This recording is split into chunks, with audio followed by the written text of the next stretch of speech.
কালকে দেখলাম দেশভক্ত বেসিক্যালি আকাশ ব্যানার্জি মোদিকে এক হাত নিয়েছেন, যে কারণ মোদি বলছিলেন যে রামায়ণ মহাভারতের ভিডিও গেম হওয়া উচিত, হয়েছে কিছু বলছেন যে এটা একটা খুব বড় অপরচুনিটি, যে রামায়ণ মহাভারতকে বিভিন্ন যুদ্ধকে কেন্দ্র করে বা হনুমানকে নিয়ে প্রচুর রকমের ভিডিও গেম হওয়া উচিত, এবং ওনার ধারণা হনুমানকে নিয়ে ভিডিও গেম হলে this will B A superhit.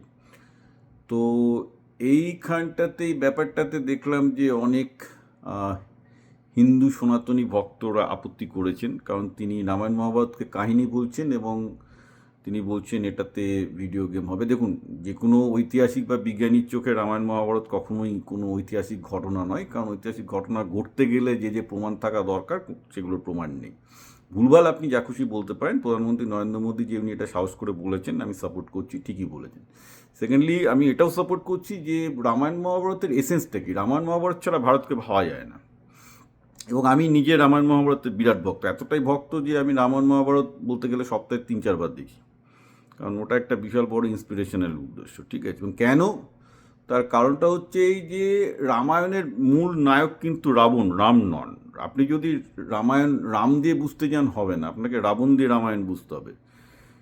মেসেজটা খুব সিম্পল, মেসেজটা হচ্ছে এই যে রাবণ হচ্ছে সেই সময় শ্রেষ্ঠ ব্রাহ্মণ। বাই দ্য ওয়ে, রাবণ কোনো রাক্ষস নন, তিনি ব্রাহ্মণ, শ্রেষ্ঠ জ্ঞানী, শ্রেষ্ঠ ধনী, শ্রেষ্ঠ জ্ঞানী, শ্রেষ্ঠ ধনী এবং শ্রেষ্ঠ যোদ্ধা, অর্থাৎ একটা পুরস্কার বলতে যা বোঝা যায়, পুরস্কারের তো তিনটেই হয়: ধনসম্পত্তি, শক্তি, জ্ঞান। এই তিনটেতেই তিনি নাম্বার ওয়ান, নাম্বার টু না, গোটা পৃথিবীতে তিনি নাম্বার ওয়ান। কিন্তু তারও পতন হচ্ছে কারণ তার অহংকার, তার অহংকারে তার পতন হচ্ছে, যেটা আজকে ডোনাল্ড ট্রাম্পের সেই শিক্ষা নেওয়া উচিত। ডোনাল্ড ট্রাম্পের মধ্যেও কিন্তু সেই অহংকারটা ঢুকে গেছে, যে আজকে আমেরিকার এত বড় মিলিটারি যাকে চাইছে চোখের পলকে একদম উইদাউট এনি লস একটা প্রেসিডেন্টকে তুলে নিয়ে চলে আসছে, অর্থাৎ কি ক্ষমতার গরুক। আপনি আমেরিকার দিকে তাকান, আমেরিকা কি নেই, আমেরিকা জ্ঞানে শ্রেষ্ঠ, এখন আমেরিকা শক্তিতে শ্রেষ্ঠ, আমেরিকা ধনে শ্রেষ্ঠ। অর্থাৎ পৃথিবীতে যখন মানুষ শ্রেষ্ঠ হয় কিন্তু তিনটে শ্রেষ্ঠত্ব একসাথেই আসে। ওই যে বাঙালিরা বলেন আমরা জ্ঞানে শ্রেষ্ঠ, বুলশিট। বাঙালিরা জ্ঞানে এখন জিরো, কারণ তার অর্থে জিরো। যেদিন বাঙালি অর্থে সেরাই উঠবে সেদিন জ্ঞানেও সেরা হবে। ঠিক আছে, জ্ঞানে যে সেরা হয় সে অর্থে অটোমেটিক্যালি সেরা হয়, সে শক্তিতেও সেরা হয়। This is the lodge of the world, যেটা এখন আমেরিকা হয়েছে। অর্থাৎ আমেরিকা হচ্ছে বর্তমানে রাবণ। এবং রামায়ণকে দেখতে হয় আমেরিকার দৃষ্টিতে, দেখলে আপনি বুঝতে পারবেন কী হচ্ছে না। তারও পতন হয় যখন সে তার অহংকার হয়, যেটা নাসি জার্মানির হয়েছিল। কারণ জার্মানি এক সময় শক্তিতে শ্রেষ্ঠ ছিল, ধনে শ্রেষ্ঠ ছিল, জ্ঞানে শ্রেষ্ঠ হয়েছিল, কিন্তু তাদের পতন হয়ে গেল। কেন তাদের পতন হলো? কারণ ওই অহংকার।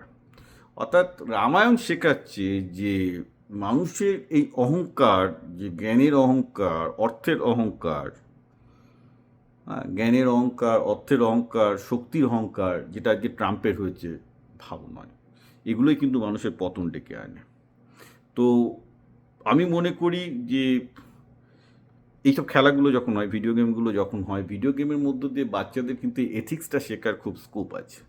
বিকজ এভরিবডি শুড আন্ডারস্ট্যান্ড যে ক্ষমতা থাকা মানেই যে আমি ক্ষমতাটাকে নেকেডলি খেলবো। দেখুন, টাকা অর্থ জ্ঞান থাকলে আপনি সেটা খেলাবেনই, যেটা মানুষের ধর্ম। কিন্তু ট্রাম্প যেভাবে নেকেডলি খেলছে এই অর্থ ক্ষমতা এবং নিয়ে, it's a very dangerous thing, very dangerous thing. কারণ সেটাই মানুষের পতন ঘটায়। তো সেটা যদি ভিডিও গেম খেলতে খেলতে লোকে দেখতে পারে, ভালো। তো আমি এক্ষেত্রে প্রধানমন্ত্রী নরেন্দ্র মোদীকে 100% সাপোর্ট করছি, এবং উনি ঠিকই বলেছেন এগুলো কাহিনী। এই ধরনের মানুষজনকে এরকম করে টুপি পরিয়ে লাভ নেই, কারণ সোজা কথা হচ্ছে এর পেছনে কোনো রকম কোনো বৈজ্ঞানিক এভিডেন্স নেই যে ইট হ্যাজ এভার হ্যাপেন। হ্যাঁ, হতে পারে যে কিছু কিছু তিথি নক্ষত্র মিলে গেছে, সেটা তো একটা ঐতিহাসিক কারণে, লেখকের কারণে মিলতেই পারে। আর রামায়ণ মহাভারত সবচেয়ে বড় কথা 1000 বছর ধরে সংশ্লেষিত হয়েছে, 1000 বছর ধরে ঘটনাগুলো অ্যাড হয়েছে। ওকে, বিভিন্ন সময় বিভিন্ন জিনিস অ্যাড হয়েছে। এখন নরেন্দ্র মোদী যে সাহস করে এটা বলেছেন, তার জন্য আমার মতে যে আমরা যারা যুক্তিতে বিশ্বাস করি, আমরা যারা বিজ্ঞানে বিশ্বাস করি, আমাদের তাদের প্রতি কৃতজ্ঞ থাকা উচিত, যে তিনি সত্যি কথাটা বলেছেন, যেটা কাহানি।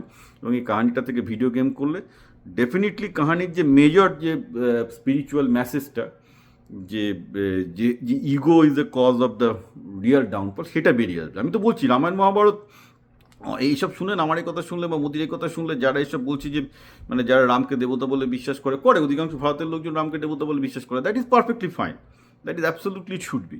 কিন্তু এটা একটা ঐতিহাসিক ঘটনা, এরম ইতিহাস ছিল, এই ধরনের অন্ধবিশ্বাস, এগুলো মানুষকে অন্ধবিশ্বাসী করে তোলে। এটা no rational behind it, okay, that's what actually make the people fallen also. তো আমি এই জন্যই বলবো যে অন্তত মোদিজি অন্তত এই জায়গাটা থেকে যে ঠিক করে বেরিয়ে লোককে ঠিকঠাক পথে চালিয়েছেন, that's a right thing. Second সমস্যাটা যেটা মানুষকে খেয়াল রাখতে হবে, যে এইসব যারা অন্ধভাবে রামায়ণ মহাভারত পড়েছে, তাদের যদি আমি রামায়ণ মহাভারত নিয়ে 10টা কোশ্চেন করি, কেউ একটা উত্তর দিতে পারবে না। আমি যদি বলি যে শান্তি পর্বে বিদুর যুধিষ্ঠিরকে কে বলেছিল, কেউ বলতে পারবে না। অথচ তারা, মানে আমি যদি বলি যে মহাভারত একটা কাহানি, তাতে তাদের রাগ হয়, কিন্তু কিছু জানে না মহাভারত রামায়ণ নিয়ে। যারা জানে না তারাই এই ধরনের মানে অন্ধভক্ত হয়, এবং তারাই আজকে ভারতের সব থেকে বেশি ক্ষতি করছে।